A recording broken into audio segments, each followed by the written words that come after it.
Comenzamos a ver la unidad 6, clasificación de secciones. Según el comportamiento frente al pandeo local, las secciones de los elementos estructurales se clasifican en compactas, no compactas o con elementos esbeltos. Podemos tener estos tres casos.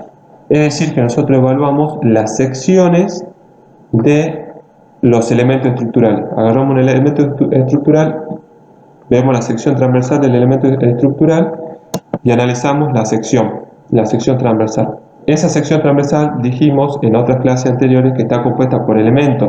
Esos elementos pueden ser alas o almas. Bueno, ese conjunto de elementos, según las características que tengan, le van a dar una clasificación a la sección transversal. Esa clasificación, según esos elementos y las características de los elementos, pueden ser compactas, no compactas o con elementos esbeltos. Para poder definir y clarificar el concepto, debemos analizar primero cuáles son los estados límites seccionales de los elementos estructurales. Bueno, acá recordamos los diagramas de tensión-deformación de los ácidos al carbono o de baja aleación. En esta figura tenemos dos diagramas. El diagrama A corresponde a un diagrama sin tensiones residuales y el diagrama B corresponde a un diagrama con tensiones residuales referido a la carga exterior. Ustedes ven que cambia el paso de la zona lineal proporcional a la zona plástica. Cuando llega a la tensión de fluencia, esa zona cambia en los dos diagramas. En el diagrama B, que es con tensiones residuales debido a la carga exterior, vemos el límite de proporcionalidad, que aproximadamente decimos que es 0,5 de la tensión de fluencia.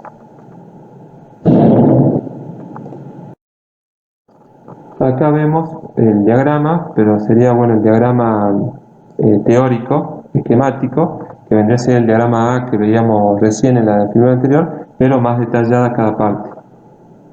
Cada zona, esto es un poco para recordar, ustedes ya conocen, tenemos una zona elástica, una zona plástica y una zona de endurecimiento por deformación. Tenemos las diferentes deformaciones y las diferentes tensiones para cada límite de cada zona. Tenemos la deformación epsilon i, que sería la deformación de fluencia, que corresponde a la tensión de fluencia y llega a un valor de 1,15 por mil para un acero de tensión de fluencia de 235 MPa.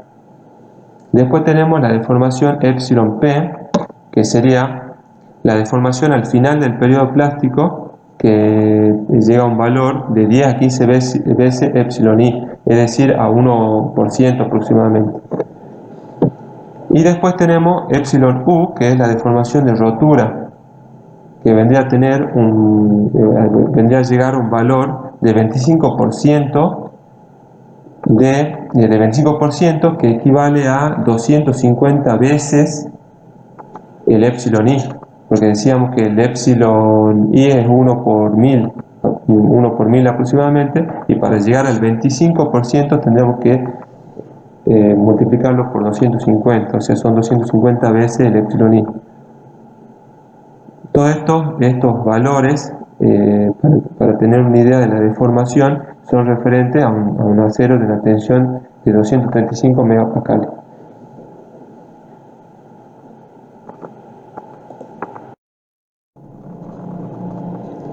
En los estados límites seccionales para tensiones normales tenemos dos estados límites: cuando al menos una fibra alcanza la tensión de fluencia, y el segundo cuando toda la sección se plastifica.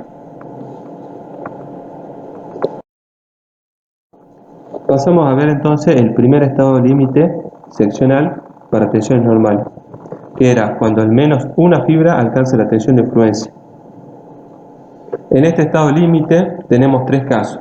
Tenemos, si fuera flexión pura, compresión axial o flexo-compresión, como se ve en la figura 5.10. En flexión pura, el momento flector que produce el estado tensional es M sub E, ME, igual a S por el FI. El M sub E es el momento flector resistente nominal elástico. que vendría a ser igual a M sub I, o sea, el momento para la fluencia. El S sería el módulo resistente elástico, y el FI, como ya sabemos, la tensión de fluencia del acero. Y cuando tenemos presencia de cargas externas que generan tensiones residuales, pasamos a la expresión 5.8, que es el ME igual a S por la resta de la tensión de fluencia menos la tensión residual. El FR sería la tensión residual. Eso es en flexión pura. Cuando tenemos compresión axial, se plastifica toda la sección, y siendo la suma de las tensiones residuales en la sección igual a 0. La resistencia nominal a compresión axial entonces es la resistencia nominal, que es P sub N, igual a A sub G, que es el área bruta, por el FI, que es la tensión de fluencia. Entonces esta expresión, y por lo que decimos que la suma de las tensiones residuales es igual a 0, decimos entonces que no depende de las tensiones residuales.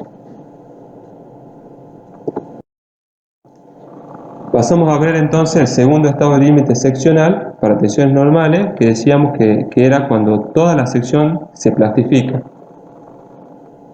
En compresión axial es la misma condición del estado límite anterior, es la misma. ¿Por qué? Porque en la anterior se plastificaba una fibra, solo una fibra, pero si es compresión axial, o si se plastifica una fibra, se plastifican todas. Ese es el anterior. Ahora, en este, que vemos justamente cuando se plastifica toda la sección, decimos que compresión axial es lo mismo, es la misma condición.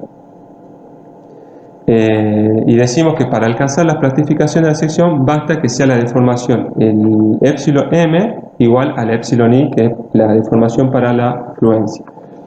Ahora, en flexión pura es diferente. En flexión pura el momento resistente nominal plástico, en este caso plástico, es el MP, M sub P, que es el momento plástico, igual a un Z por la tensión de fluencia. Ese Z es el módulo plástico.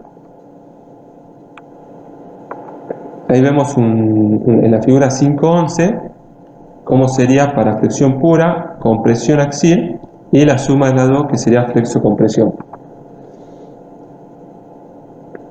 El MP no depende de las tensiones residuales por ser la suma de estas igual a 0.